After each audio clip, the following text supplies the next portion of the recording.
Ruby हॉलसारखं मोठं होऊ शकतं, परत इथं पी एन आमदारसारखं हॉस्पिटल मोठं होऊ शकतं, तर कॉर्पोरेशनचं का नाही होऊ शकत? नाही, त्यांनी कसं केलं की आम्हाला तरी आत्ता सध्या असं वाटतं की स्वतःचा विचार केलेला आहे फक्त.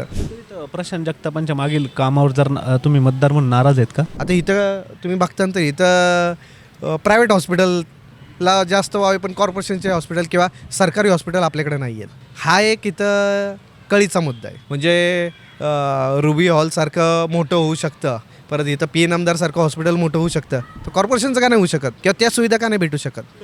प्रशांत जगतापांच्या मागील कामावर जर तुम्ही मतदार म्हणून नाराज आहेत का? काय होतं की त्यांच्या बदलते त्यांचे दृष्टिकोन हे आम्हालाच कळत नाही की त्यांच्या नक्की काय चाललं आहे, आणि आम्हीच ते कन्फ्यूज असतीलच, आणि आम्ही पण कन्फ्यूज आहे त्यांच्याबाबत की त्यांचं काय नक्की दृष्टिकोन आहे आणि ते कुठल्या वाटचालीने चालले.